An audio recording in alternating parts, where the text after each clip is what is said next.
Laura from the waiting room? It is.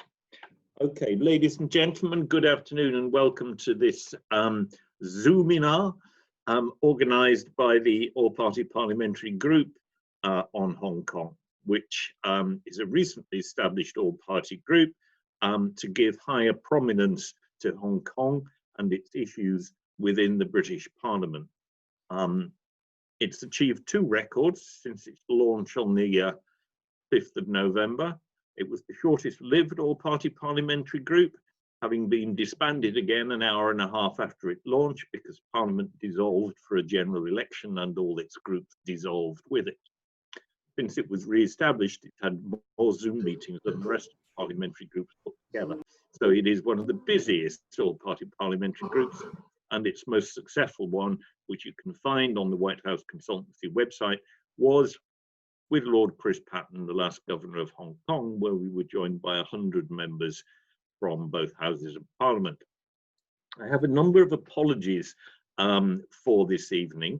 Baroness Bennett, you can see her name there. She is with us, but she is actually speaking in the chamber of the House of Lords by Zoom at the moment, so she got called away. I also have apologies from Andrew Rosindell MP for similar reasons, Andrew being the chair of the All-Party Parliamentary Group on Australia and Hong Kong. For the avoidance of doubt, this meeting is being recorded and it will be posted on YouTube with links from various websites. Indeed, you can link to it yourselves when it's gone up there to get more exposure if you like. I welcome in particular Mr. Tony Lloyd, who's a former minister of the previous Labour government. And we have with us this evening a Sheffield student whose name is not being shared, who is going to talk about the intimidation that she has experienced. We also have Professor Andreas Fulda from Nottingham University, who is an expert on Sino-Hong Kong UK matters. And first and not least, we have the man of the moment, Mr. Drew Pavlou, who was back before the Senate yesterday, I think, and about whom the officers wrote to the Australian High Commissioner here in London last week, a letter which got 97 reports in the mainstream media back in Australia, but not exactly many over here, but that doesn't matter. That's why we did it. So Drew, let's hand over to you first to explain the background to your case, how it has progressed, the issues you think it raises for academic freedom, and where you go from here. And for those who aren't aware, Drew is in Queensland, where it's just turned 3 in the morning, and yes. It is midwinter, and he is outside. So if he freezes to death or falls asleep, don't take it personally. Drew, over to you. Thank you so much, Chris. And yes, I'm outside. 3 a.m. It's very cold, but I'm outside because I cannot wake up my mum. Contrary to the sort of reports in Chinese state media that I'm a very hardened super spy working for the CIA. I am a 21-year-old student who lives at home, and my mom is a lot scarier than the CCP, so I can't wake her up. I am very happy and thankful to be here, and I'm very happy to have the All-Parliamentary Group for Hong Kong's support. It was, a tremendous intervention on their behalf when they wrote to the Australian High Commissioner in London, George Brandis, and I'm so grateful that they would, take time out of the busy schedule to, support me in my case in Australia. Thank you so much, Laura, Chris, everyone who's organised it, Natalie, Andrew Rosindell. Welcome to the chat, Tony, the former Labour MP. That's great to have you here, and I'm also very thankful to the Sheffield student who is taking great risks to share their story. So thank you so much, and shout out to some of my Brisbane mates who have turned in despite it being 3 a.m. Dilbeef, Conkeef, Taylor Wass, you real ones. So thank you very much for turning in at 3 a.m. I guess my story began last year in July. I led pro-Hong Kong protests on campus at the University of Queensland. And during the course of that peaceful demonstration opposing my university's close links to the Chinese government, links that involve the university depending on China for about 20% of its overall revenue, we were protesting our university's close links with the Chinese government because of the Chinese government's human rights abuses against the Uyghur people, against the people of Hong Kong, against Tibetans, ordinary Chinese people. And in the course of this peaceful demonstration, a large group of pro-Chinese nationalist supporters sort of descended upon our demonstration and attacked us. I was, along with a number of other students, assaulted by some members of this crowd who were older, in their 30s. They did not appear to be students. They had taken steps to conceal their identity. Some were wearing masks. Others were talking into earpieces. There seemed to be sort of a coordinated attempt to violently suppress our peaceful demonstration. And it's just absolutely shocking because, you know, this was in Brisbane, Australia. This is, you know, in Australia where while we don't necessarily have like a Bill of Rights that constitutionally enshrines the right to free speech, like these are, you know, foundational democratic values that we do hold dear in Australia, like the right to freedom of expression, the right to free speech. So to see like an organized group of men trying to suppress a peaceful demonstration, and to do so, you know, using violence, it was really shocking. It was a shocking moment in Australian history, I think, because, you know, there'd never been, I think, any other effort, you know, in recent Australian history by supporters of the Chinese government to violently suppress, you know, campus demonstrations in Australia. In the aftermath of like the violence that occurred, the Chinese Consul General in Brisbane, Zhu Jie, a man who, despite having a history as, you know, someone who was a state security officer in China and obviously like very close to the party state security structure, he was appointed an honorary professor at the University of Queensland. This man, Zhu Jie, he then proceeded to put out a statement sort of seemingly endorsing the violent attacks on me and other students that occurred at UQ, sort of endorsing the attacks against us as, quote, patriotic, and sort of denouncing the protesters as separatists. I was named in the Global Times, Chinese state media, as like the leader of the separatist demonstration. So that, together with Consul General Zhu Jie's statement, sort of prompted an avalanche of death threats across all my social media. So in China, to be accused of separatism, it's a capital offense. It can carry the death penalty. It's one of the highest crimes you can be charged with under the party state. The party state's you know, a sham legal system. It's one of the highest crimes you can be charged with, separatism. And so when I was accused by Consul General Zhu Jie and Chinese state media of separatism, it then seemed to be basically a green light on people supportive of the Chinese government to sort of harass me and intimidate me and try and bully me into silence. So, you know, there are so many vile death threats, dozens of threats across all my social media. Some of these became really quite vile and targeted my family. So there were threats to, you know, murder my family, torture my family, rape my mother in front of me, torture me and kill me.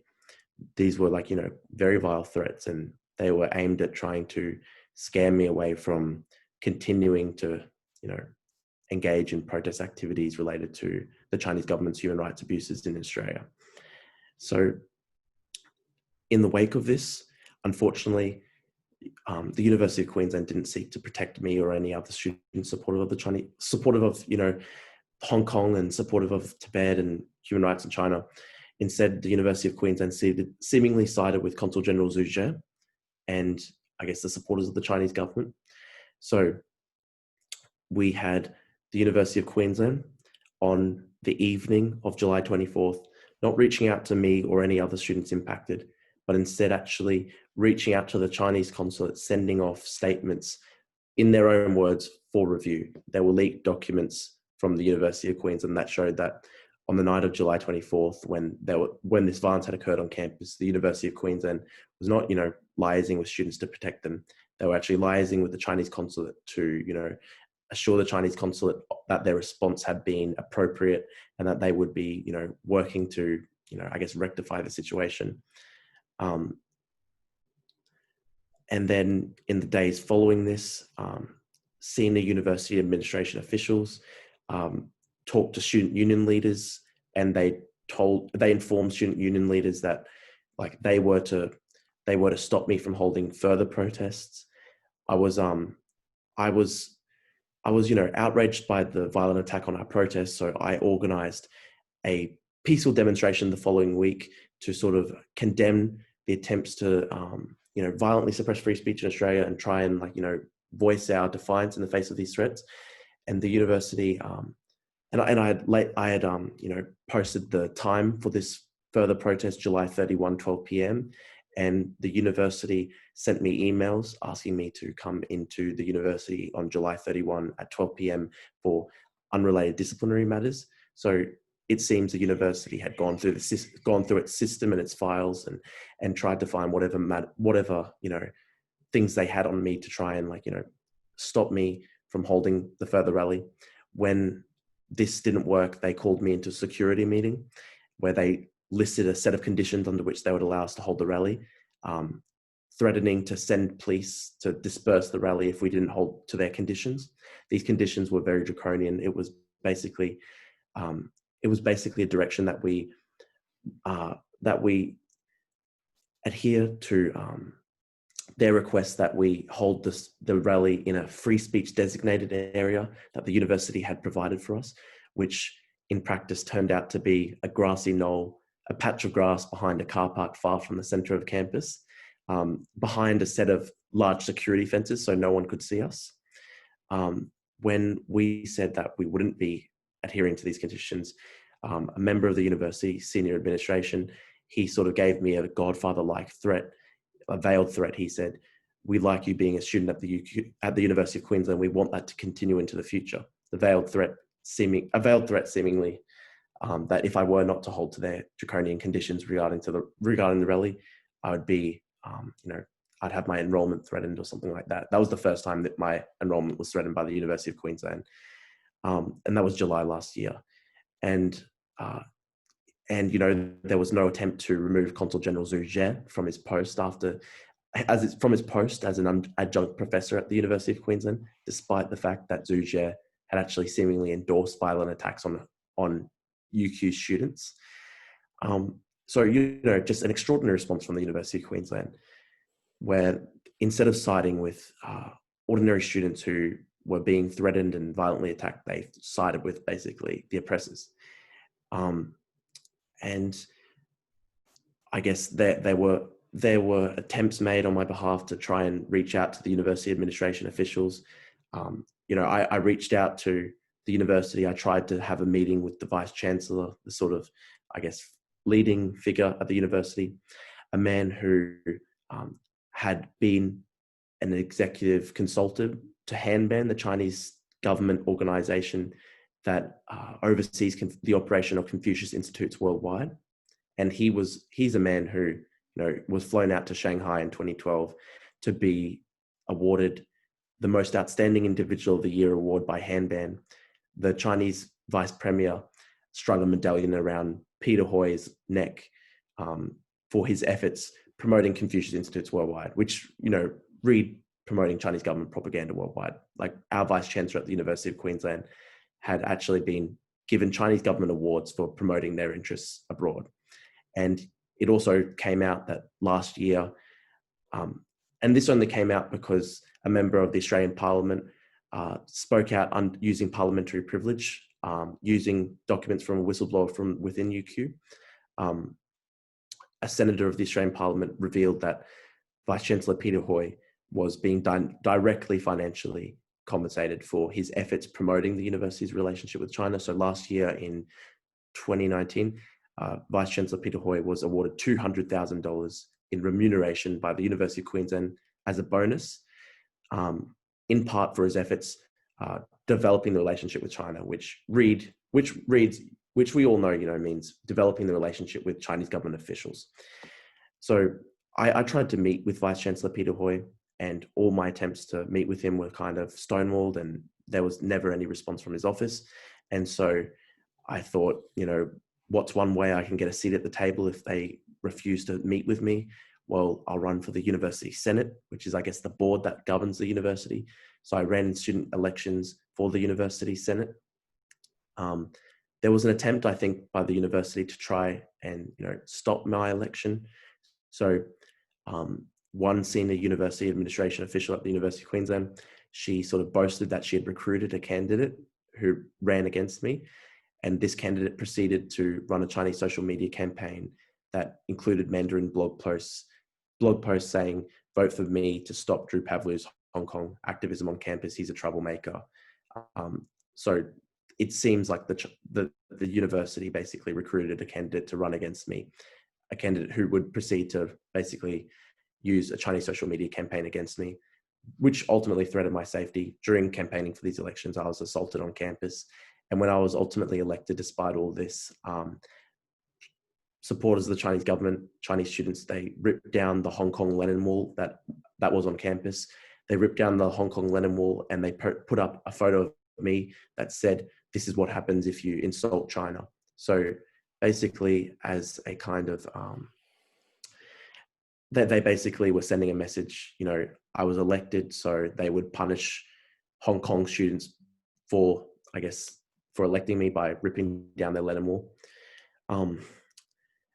And then when I was elected, in the very first meeting of the year, the very first Senate meeting I did attend in February, there was an attempt by Chancellor Peter Varghese to remove me, to stop me from ever being seated on the University Senate. So this was February 2020, and the coronavirus pandemic was occurring against the background of this meeting. But instead of discussing the coronavirus pandemic, the first 3 hours of the first Senate meeting of the year at the University of Queensland was devoted to a discussion of whether they would allow me to be seated. And ultimately, Peter Varghese never achieved consensus on the board for removing me, from unseating me. So, after the Senate meeting, there was a Senate dinner. Peter Varghese, the Chancellor, he came up to me, approached me, and he sort of smirked, and he said, "You survived today, Drew." And this was the Chancellor of the University of Queensland basically saying, "I didn't get you today, but, I'll remove you from the Senate eventually." And then at the very same meeting, Vice Chancellor Peter Hoy, I finally met with him. And at the dinner after the meeting, he sort of approached me again, had a bit of a smirk on his face. And he kind of said, "Well done on your activism, Drew. We just reapproved the Confucius Institute." And he laughed, and all the other members on the University Senate laughed with him, at me, basically going, "You're a 20-year-old pipsqueak. Look at what your activism has achieved. Nothing. We've just reapproved a new deal with the Confucius Institute at the University of Queensland for 5 years." So, this is sort of what I was going up against at the university. I guess it didn't stop there. Their sort of attempts to, remove me from the Senate and sort of remove me as a student representative with a voice on China. A couple weeks later, I was contacted by the university's lawyers about a satirical post I'd made criticizing the university's relationship with China and the Confucius Institute. The university's lawyers threatened to sue me and seek damages against me unless I sort of took down the post in question. I did take down the post in question, but then the university sort of proceeded with its efforts to try and remove me. So there was a 186-page dossier that was sent to me. This 186-page dossier, it included 11 allegations of misconduct. These ranging from, these being as petty and as ridiculous as, Drew used a pen in a campus art shop without paying for the pen, put it back on the shelf, and didn't pay. and like apparently for that heinous war crime, I was to be booted off campus and expelled. So, you know, this was very clearly sort of like a petty exercise in trying to remove me from, you know, the University of Queensland as a student for speaking out on this relationship with China, because I guess for someone like Vice Chancellor Peter Hoy, who received $200,000 last year in a bonus for developing the relationship with China, he has direct financial incentives to try and stop, I guess, students speaking out on this issue, because it may threaten the relationship with the Chinese government, given it's a totalitarian government that does not brook dissent anywhere in the world. And so, yeah, there was this 186-page document sent to me. Very, very petty allegations outlined in this document. Very malicious readings of social media postings. There was an attempt to say that one of my pro-Hong Kong posts as a UQ senator had damaged the reputation of the university because Chinese students had unenrolled as a response. And, you know, 186 pages, 11 allegations. What it seemed like to me, and what it still seems like to me, was just basically the university had started an investigation in search of a crime, basically with the attempt to kind of punish me for speaking out. And yeah, so I think, you know, UQ basically tried to expel me to protect their relationship with China, a relationship that is worth 20% of the university's revenue, hundreds of millions of dollars every year, billions over the long term. There are 9,000 Chinese students at UQ. That's worth about 150 to 200 million.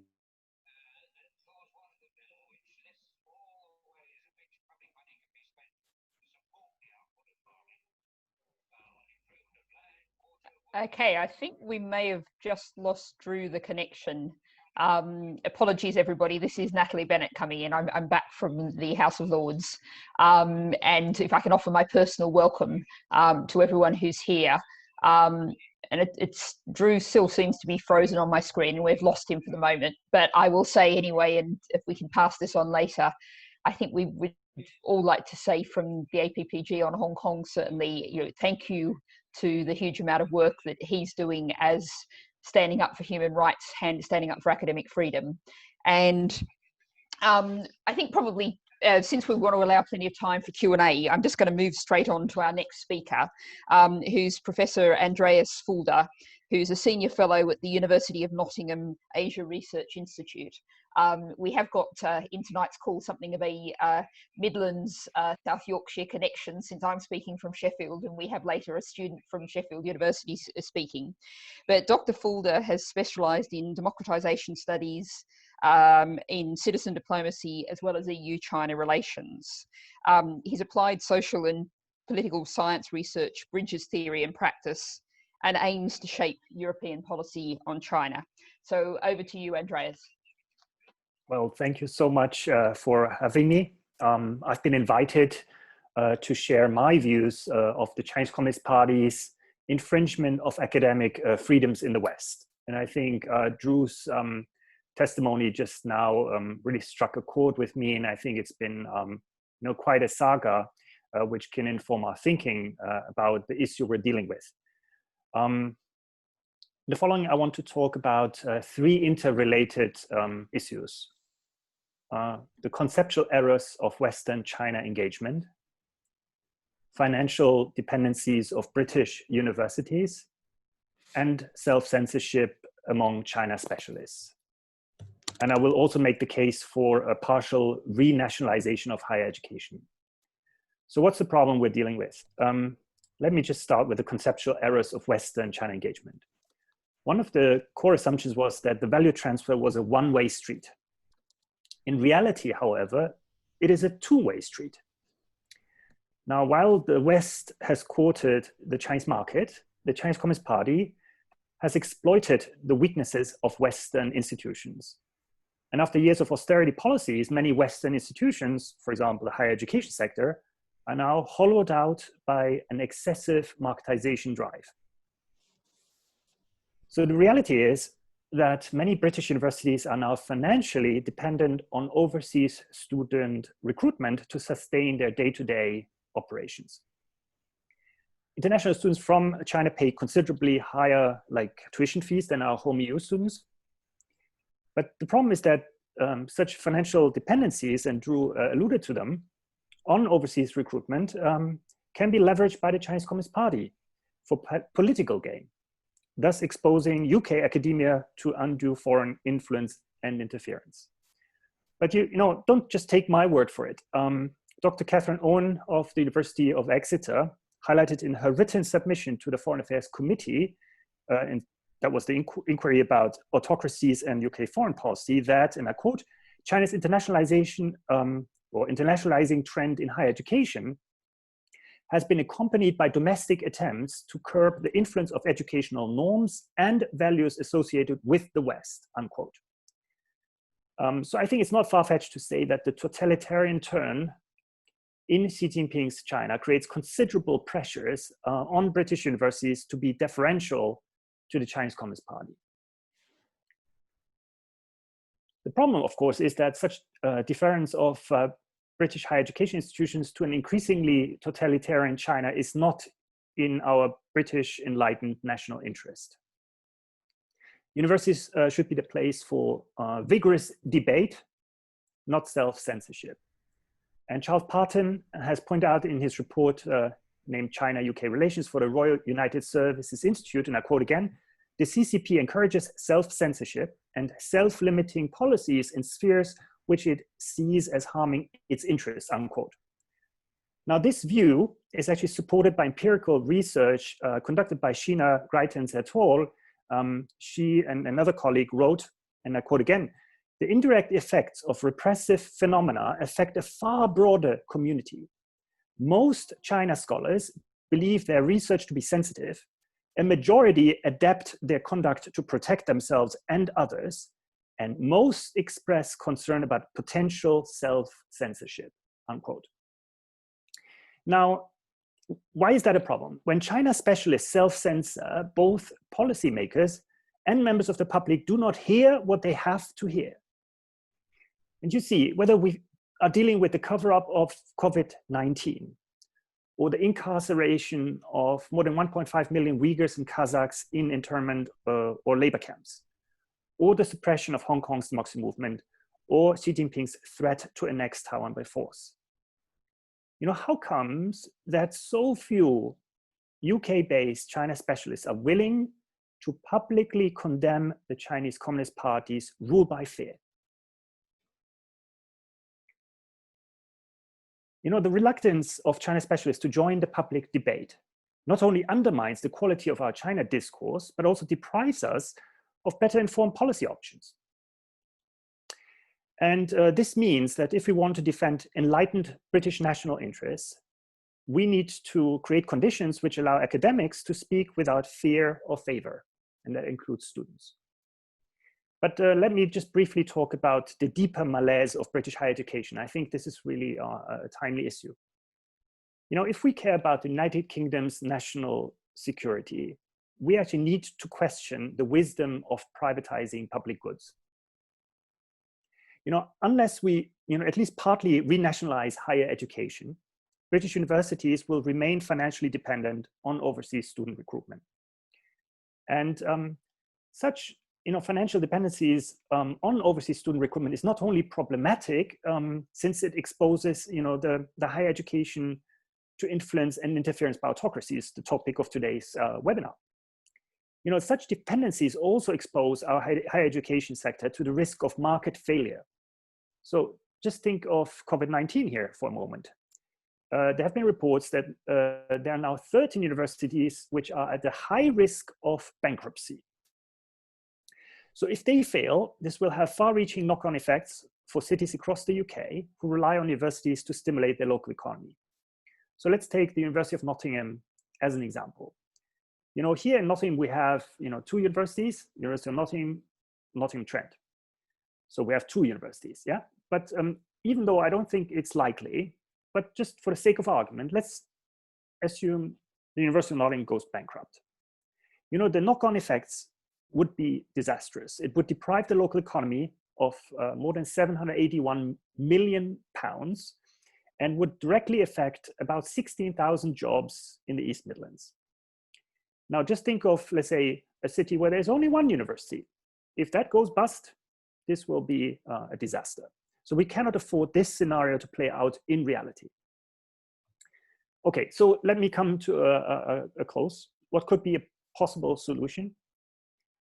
I'm not, under any illusion that we can turn the clock back to a fully, publicly funded higher education sector. This is something Drew and I just discussed on Twitter today. This is not going to happen, realistically speaking. But I think we need to move towards a mixed model with a very considerable increase of public funding for British universities. So this is a national security imperative, and it also makes sense from the perspective of leveling up our local economies. But I should say that such an increase in government funding to British universities should be conditional. Conditional on higher education institutions making sure that they vigorously defend academic freedom. And so more specifically, the British government should demand that the universities then do three things. They need to reject no platforming and cancel culture. They must also end cooperation agreements with Confucius Institutes, even after they've been renamed.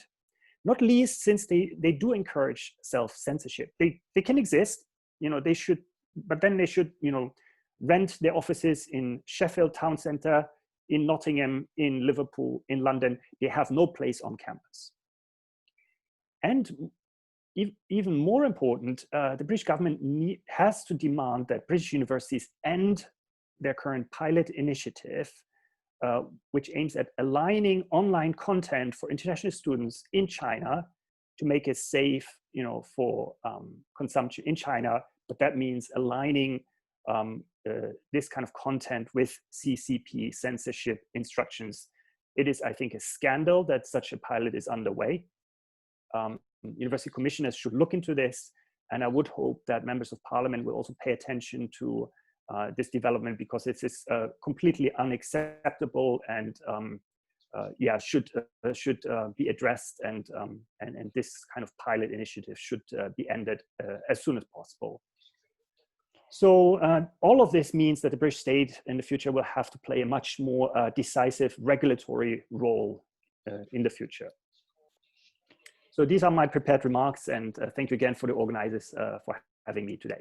Well, thank you very much, Andreas, for that wide-ranging reminder of the deep structural problems that have really helped create the space that's open to China and indeed other forces to have very disturbing impacts. Which brings me to our final speaker for today before we get to a Q&A. So a reminder to everyone on the call, if you'd like to put any questions in the chat box, we'll be getting to them after that. I'm going to put down a little guillotine and say we won't get quite into the debate about cancel culture, and that I think that's a whole nother webinar that we mightn't get into today. But focusing on China, and certainly we can look at the structural weaknesses and the way in which our universities can be open to outside interference, which brings me to our final speaker, who we're just going to call a Sheffield student. So there's two of us here in Sheffield today, and this is an opportunity to hear, and the fact that the student needs to be anonymous tells you something in itself, but a student who's had a backlash from campaigning in support of Hong Kong and democracy, and has been in conflict with Chinese university student groups. So over to our student. Thank you very much. You'll probably need to unmute. Yep. Thank you very much for letting me to, for inviting me to participate in this webinar, and it's given me a very great opportunity to represent the Hong Kong and to speak to voicing out what we have been facing in UK and all around the world as well. I've prepared a speech to talk about how the Chinese has, or the Chinese government has influencing the university. So in October last year, well, I should have been working hard for the start of the term. I devote most of my time in campaigning, setting up booths around Sheffield to advocate for the democratic movement in Hong Kong. Compared to the people to me back home, all these efforts are the least I could do actually, but I could never imagine, even in the UK, I would be targeted at the scenes of a peaceful street store. More than 100 of Chinese students gathered at our booth and harassed our helpers and passed by. Glass bottle was thrown at me, landing inches away from my feet. And if I hadn't missed, I could have actually severely injured. The attacker proceeds to destroy our personal belongings and some of our displays, materials, and threatened that he would, and I can quote, "get you killed if you dare to say anything against the Chinese government anymore." The reality is that even in the country constituted to protect their people's right to free speech, I, as many other Hong Kong and Taiwanese students, could have exposed to death threats and harassment, both physical and online, because of where I am from and my advocacy for democracy for that place. Incidents like this are not a one-time event. This is an ongoing issue in other campuses in the UK, where students in Cambridge, Oxford, Manchester, Leeds, Birmingham, Warwick, and more who show their support to the democratic movement in supporting Hong Kong are constantly under intimidation and abused. As we later discovered, the group of over 100 Chinese students were mobilized by the administrator of a chat group on WeChat, which is the Chinese equivalent of WhatsApp. Member of this group and that of several other chat groups were actively monitored other actions and spreading Hong Kong students' personal information. This includes photos, videos, and our close-up shots, audio recordings of our voices, our residential address, or our courses of studies, and even personal particular of our friends and associates. There was even a bounty on Hong Kong students posted in a local restaurant, claiming that the Chinese students would be rewarded with discount if they could have beaten us up. One thing we have observed is that these Chinese students are often also active members of Chinese Students and Scholar Association, which is CSSA. CSSA is an organization established in university campuses around the world. Sheffield CSSA even stated clearly on their website and Facebook pages that they are funded and guided by the Chinese governmental organizations. In recent years, CSSA has actively participated in the SU elections by endorsing certain candidates and in a way providing a considerable numbers of votes, which would have been an issue with respect to democratic values. But the state-sponsored elections of the organization should be alarmed to the university that elections could be infiltrated in the interest of their sponsored. There has also been incidents where SU officer candidates who were likely the member of CSSA were involved in the election fraud. In 2018, Sheffield SU elections, a Chinese candidate running for education officer offered a red pocket containing digital currency in a WeChat group during her run for officer, while she was later disqualified for breaching election regulations. Student reporters were advised to withdraw a piece that would have been published in a university students' newspaper while the SU begins their investigation. It seems that this wasn't a lone case, as there has been report bribery with virtual web pockets in SU election in Australia as well as in Hong Kong. And potentially many cases have gone unreported. When defending her action, the disqualified candidate told SU authority that sending virtual money is a part of China culture that only means to send good fortune. And it would appear that the term Chinese culture is frequently used as defense for action incompatible with values of a democratic society. In early December last year, Sheffield SU passed a policy package in support of Hong Kong democratic movement. At the meeting leading up to a vote on the policy, the principals of the Sheffield CSSA proposed an amendment saying, I can quote, "Chinese people are used to an idea which used to be normal in Western society, that a country was stronger when its population was assimilated in pursuit of common cultural goals." Not only did Sheffield CSSA excuse the human rights situation in Hong Kong with Chinese culture, there was also pressure on SU and democratic elected organization to stay silent on democratic advocacy. So it is only reasonable to believe that these students, members of CSSAs, has been exploited and used as agents of their backpackers. If we look at the National Intelligence Law of China, all any Chinese citizens are actually obligated and entitled to provide necessary support, assistance, and cooperation for intelligent work. In fact, Sheffield CSSA has promulgated to their members to vote against certain candidates for their support of Hong Kong movement. A Chinese student in Sheffield and our former international student officer shockingly encouraged fellow Chinese students to report on anyone countering the One China principles. It is really disappointing that our university has failed to recognize the magnitude and the urgency of their issues, as we see little to no response from the university even after the physical assault in October 2019 to the national security legislation in Hong Kong today. Since the very beginning of our democratic movement in June last year, we have been constantly asking our university to address the potential risk that Hong Kong students may face on campus, including personal safety, mental health issue, legal prosecution, and surveillance.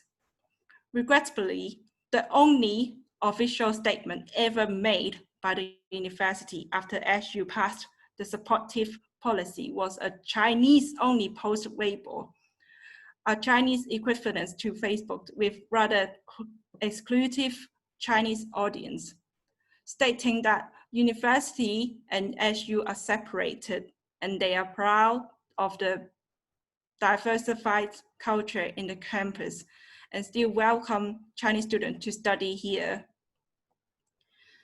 The university told us to collect and submit evidence of harassment and abuse by ourselves for them to take actions, which is in many cases extremely difficult and impractical, and it showed unwillingness to take proactive attitude on the issue.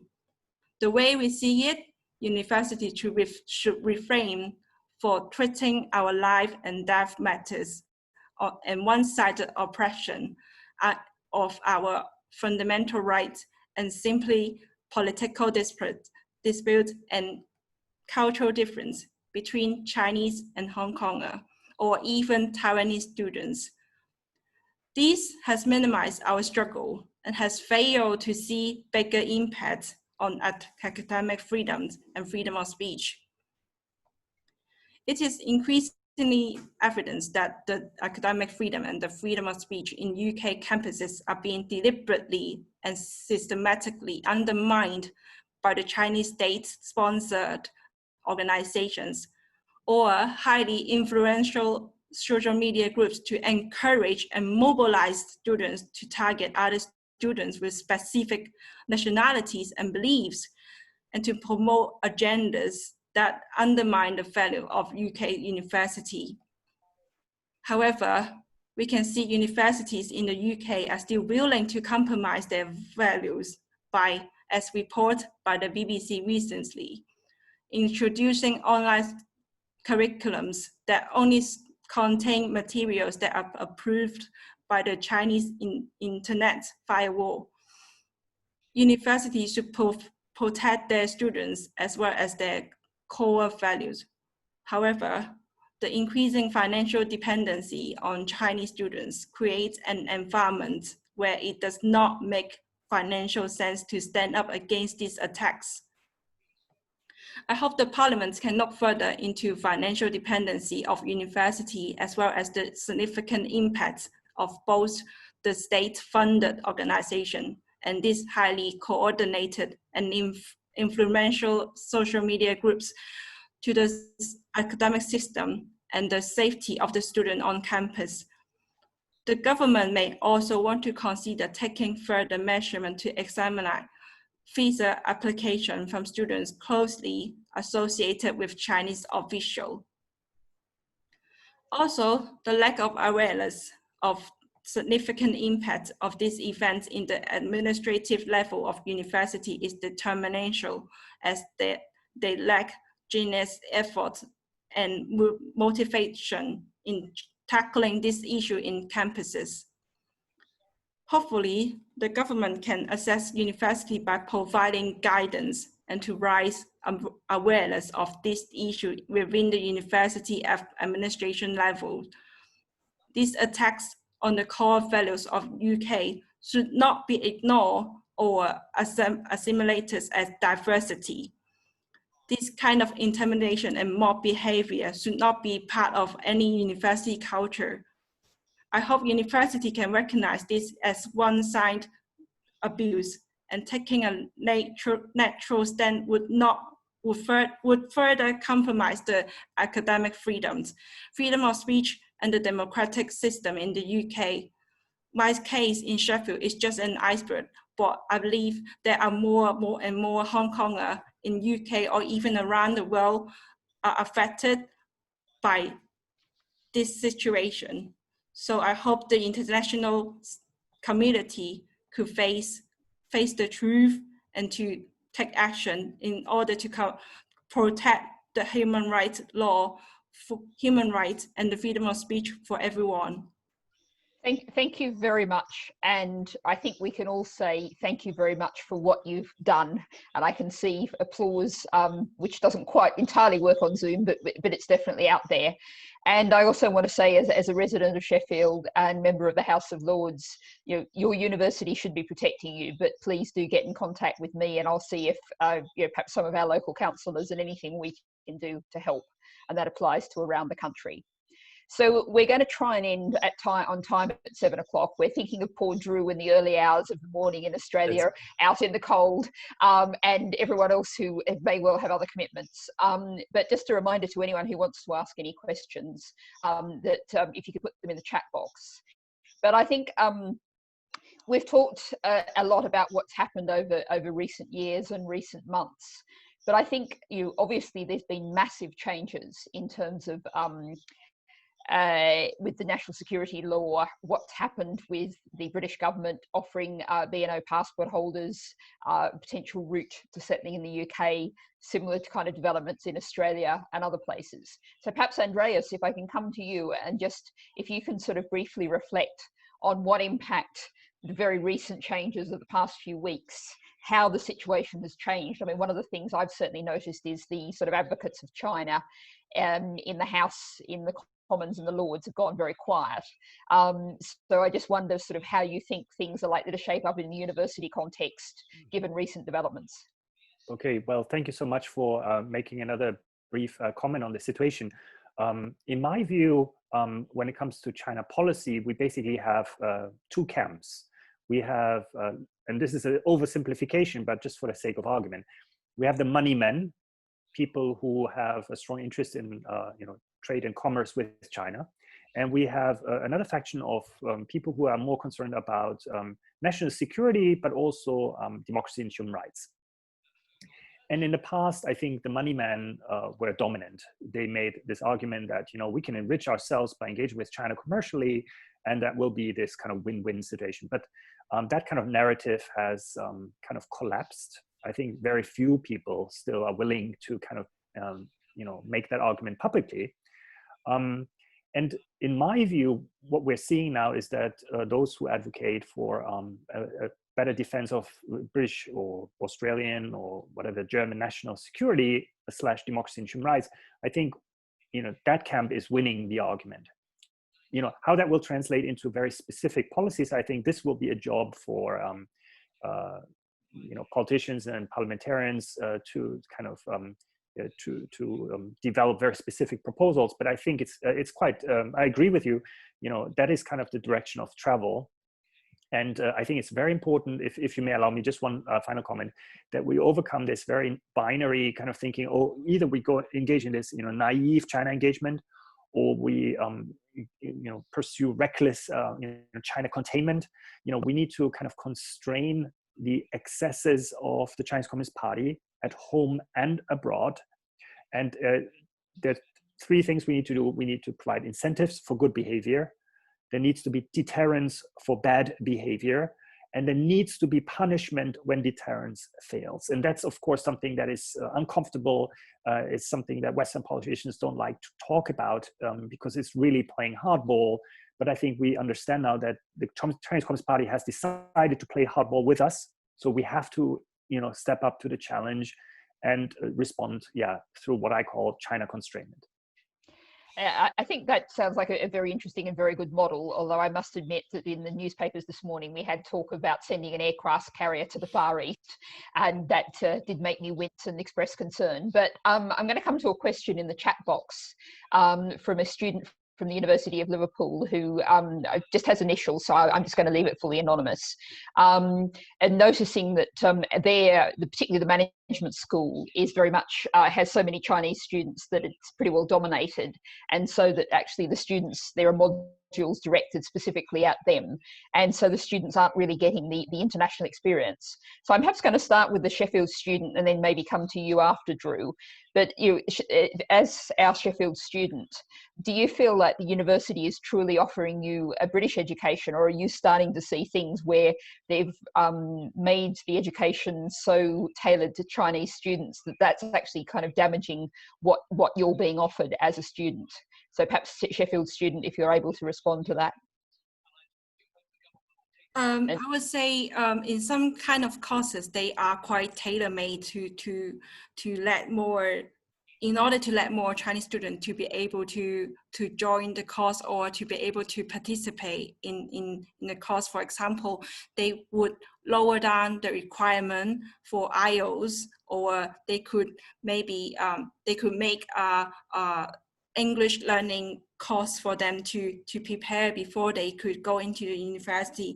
So basically it's kind of easier way to them to be able to get into UK as well. And basically in that kind of courses, for example, in master course or in postgrad or in that kind of English learning classes, there are basically majority of them are from China. And if you are studying business or management courses in University of Sheffield, you only get a few of your coursemates that are not from China. And sometimes you may even get a lecturer that is from China as well. So it's quite, if you're talking about whether the University of Sheffield are quite tailor-made for the Chinese student, I would say it's a yes.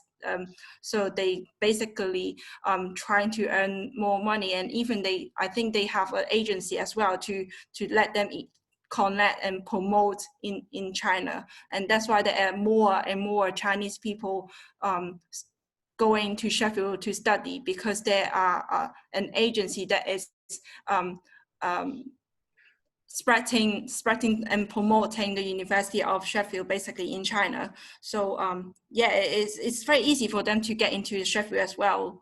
So it's quite tailor-made for them. Yeah. Yep. Thank you very much. Drew, I wonder if you could perhaps provide a perspective from Australia, UQ, and perhaps more broadly. Yeah, sure. So I think the concern is for ordinary Chinese students themselves, in the sense that the operation and function of Chinese student scholar associations, which are arms of the Chinese state, these organizations exist really to monitor and keep tabs on the political opinions and political expression of Chinese students. And so there's a great risk to the freedom of speech and the freedom of expression for and the right, there's a great risk to Chinese students when it comes to, you know, freedom of speech, freedom of expression, values that any resident of Australia should be able to, you know, enjoy. And so, you know, I've had students at the University of Queensland from, you know, Chinese background come to me and say, like, you know, I support what you're doing. I support your like stand on Hong Kong and your criticism of the Chinese government's human rights abuses. But I can't be seen to, like, you know, support you publicly. I can't even be seen, like, you know, standing next to you on campus because there are, you know, members of the Chinese Student Scholar Associations, these arms of the Chinese state that boast on their websites that they are registered with Chinese consulates. There are men who, like, you know, monitor and, like, I guess, monitor the political opinions of Chinese students. And there have been, you know, students on campus who, after attending some of our protests, they've had family back home in China visited by Chinese state security officials. So they've been identified protesting at the University of Queensland with us. And, you know, within a day or so, Chinese state security officials have visited their family back home and sort of, you know, delivered the implicit message: if you want to remain safe, you will direct your child in Australia to no longer protest against the Chinese government. So I really care for, like, the freedom of speech of Chinese students, and they deserve to be protected. They deserve to be able to speak out freely in Australia, as all residents of Australia should be allowed to do. And I just really wanted to quickly comment on Andreas's comment and discussion on, I guess, deterrence. I think really at this point, like, what I would call for is boycott, divestment, sanctions, along the same lines of the campaign against the South African apartheid regime that ultimately brought it to its knees. Because, you know, unless we're boycotting Chinese state companies, divesting from China, you know, sanctioning individual Chinese officials responsible for these human rights atrocities, you know, we're directly complicit in these terrible atrocities, including, like, you know, the ongoing genocide of the Uyghur people. It's I think a very important principle that we divest when these terrible atrocities are ongoing, because I think one day, you know, many years from now, people will ask, what did the world do in the face of, like, the genocide of the Uyghur people? And, you know, those people who said, like, we did nothing, we looked the other way for money, like, those people, the shame will always haunt them forever. Well, I think that's a very powerful point. We're pretty well out of time. That's probably a very powerful point to finish on. I will just note that there's a couple of comments in the chat, which, you know, I'm sure we could go on for another hour, but suggesting whether British universities have overexpanded and therefore are too reliant on Chinese students. I will just offer a thought that, of course, maybe what we need to see is the need for increased education and productivity among UK. We need to see more UK students going to universities. And there's also an expression of concern about Sheffield and other places too, that that there's not enough championing of human rights more generally, and concerned about standing up against racism, and concerned about standing up against malevolent forces around the world. And I spend quite a bit of my time talking about Saudi arms sales. And one of my concerns is we need to join up human rights around the world. Very often people campaign on one issue or one country because they're opposed to something, rather than simply standing up for human rights all around the world. And on that point, I think I'm sorry the people whose questions we haven't got to, and I also have to offer the apologies of Alistair Carmichael, who's the chair of the APPG on Hong Kong, who's trapped in the chamber and, unlike me, was not able to juggle between the two. But I think perhaps we can just finish by taking a moment. All of us are in places where we might face many grave difficulties, we might face many grave threats, but right at this moment in Hong Kong, there are people who are putting their freedom, their liberty, their whole future on the line. And I think we can perhaps finish by all thinking of all of those people who are doing so much. And, you know, it's a sign perhaps of the weakness of the Chinese state, as well as its strengths, of the fact that simply holding up a blank sheet of white paper in Hong Kong, you know, can provoke a very strong official reaction. So I want to say thank you very much to everyone who's come along this evening, particularly a huge thank you to our three speakers and Drew, who's out in the cold in the Australian winter. And yes, I can say, if anyone was wondering, the accent does come from Australia originally, and I promise you Australia does have a winter, even Brisbane. And thank you very much to our Secretariat team, who did such a great job of pulling all of this together. So we'll finish this session now. Just a little advert, the APPG in Hong Kong, we're going to be putting out a report soon about the treatment of humanitarian workers, first aiders, medical staff in Hong Kong by the Hong Kong police. Something to watch out for, and I think we'll probably be having further events like this. So please watch out for those. Thank you very much for giving your time this evening, and thank you for doing all that you are doing and will do in the future to stand up for human rights. Thank you very much, everybody. Thank you guys so much. Thank you.